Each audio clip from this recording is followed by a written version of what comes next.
So I'm here with Rebecca, and Rebecca has something a little bit different. It's not a car, it's an electric vehicle. It's actually a Fonz electric scooter. Now, Fonz was started by a woman, wasn't it? It was. She's the CEO. There you go. So it's an Australian company. It's very like a Vespa. I have actually ridden one of these. I loved it. And as a Vespa rider, it's very similar, slightly different centre of gravity, I think, with the battery. But I'll swing this around and I'll get Rebecca to give us a little walk around and we'll have a look at the battery and I'll pepper you with questions about your fabulous scooter. So, Rebecca, how long have you owned this scooter? Oh, I've only owned it for about a month, but I did have another one. I had the Arthur 2, Okay. which I had for a couple of years, but I decided to upgrade in terms of the distance I wanted to do, and this does about 130 kilometres on the two batteries charged. 130? So good. So what did the previous one do? Look, it said it did 100, but with city traffic, Yeah. I wasn't getting that out of it.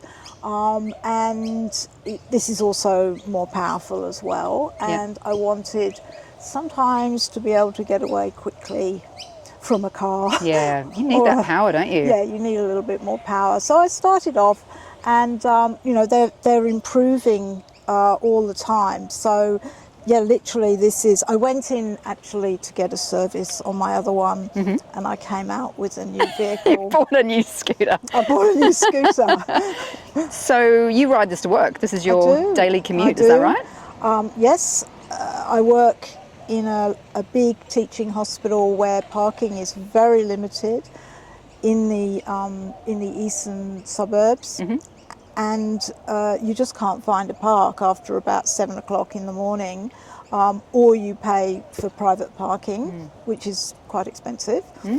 And also, obviously, with something like this, you can park really close.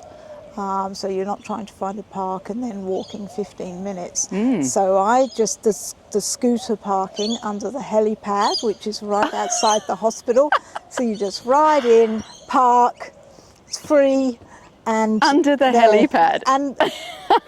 And people are they're very good. We all kind of squeeze up so as many can get in as possible, but no scratches, nothing. People are really careful with other people's vehicles when you park tightly. Can we have a look at the battery? Yeah. So the thing about this particular version, which I do know because I reviewed it, is that they've split the battery in half, which makes it way more manageable. You just unclip it. You just, she says, unclip it. And then you just, here's the handle, and you just lift it out. So each of these is about 11 kilos, isn't it? So it's manageable. I mean, it's heavy, but that's how it looks. And so you can charge one at a time, or you can bring both in. Another thing with the new model versus the older model I had is that it charges up much more quickly. Oh, really? Yeah, like I used to have to leave the other one overnight, and I don't know how many hours it took, but this one of these charges up in a couple of hours. So when I go to bed, I know they're both... You got a full tank? I've got a full tank. And you can ride on one battery as well, can't you? Yes, I haven't done that, but yes, you could charge up one, and oh look, that's showing it's still fully charged. So it isn't fully charged, it's about 90%, but obviously it's still good battery. And how often do you have to charge it? Well, look, if I do about 20 k's a day, I could do several days without having to charge it. But I do use it, and sometimes I go to another hospital, but fully charged, as I said, it really is going the distance, which is 130 k's, and then in traffic you'd probably have to cut it down to maybe 100. And it's also, as I say, it's more powerful than the last one. I caught myself doing 94 in a tunnel, and I didn't realise I was doing 94, so I was actually breaking the limit, which was 90. And so I can carry both of them, but sometimes I just get one out and charge that, depending on how tired I'm feeling at the end of the day. And I know that there's an option, so you've got an option here to plug it in here, is that correct? Yeah. So that's, you could just plug it into a wall socket. If you had a garage or something, you'd be able to just plug it into your regular charger.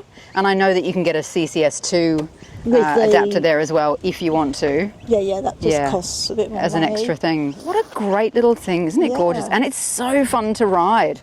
It is. I loved riding it. It's got that immediate, because it just goes straight away, being electric. You know, sort of goes from 0 to whatever you want. So it's a bit of a surprise initially. It's very, very smooth. It feels very stable. The little reverse feature. Oh, I love that as well. So you press the reverse here and just turn on the throttle. Yeah. And it just goes, I think, max 5 That's k's an super hour. useful if you're on a hill or something and you. Well, it's really useful as well if you're under the helipad and you're trying to get in and you're squeezing your bum into a space. Who says when you're under the helipad? You do. Yeah. And I there's love a it. few there now. I mean, there's obviously motorcycles, there's Vespas, but you're beginning to see a lot more on the road. There's like, even just this one hospital, there's probably about 4 where we park. Can you fire this up for me and see what that looks like? There's a lot of sunshine there, but I've done 479 kilometres. It's due a service at 500. I've got 82% battery life there. That's your. Well, this is the batteries either side, isn't it? Batteries either side. That's how many Ks I've got left now. I've got 98 kilometres left. And you've got a little shopping hook here, and you've got another. And I know that you've got a handbag on it actually, because when I go in, I've got to take my work things, but also I swim on the way home, so I have to take all my swimming stuff. Not the most Australian thing you've ever heard. I love it.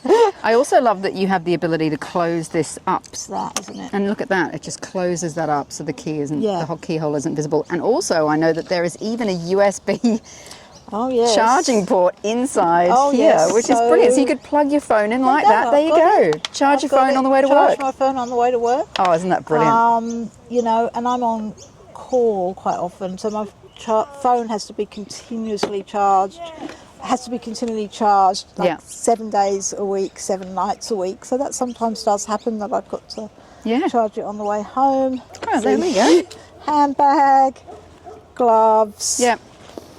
I do love a top box. I think it's so useful.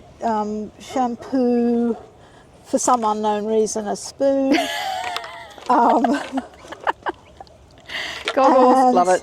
And a United Arab Emirates broken pen. There you go. So it's got it all, hasn't it?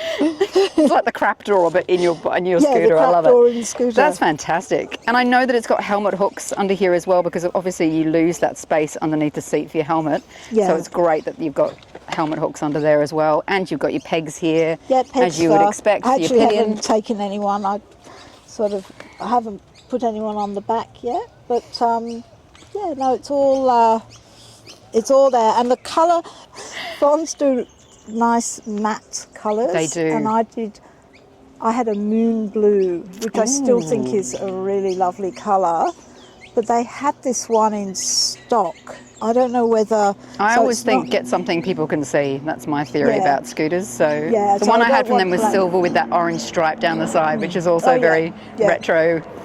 But they had this one metallic one, and I don't know why it was there, because most of them, as I said, are matte, but I do like it. They call it vintage green. That's very cool. So it's nice that it's an Australian company.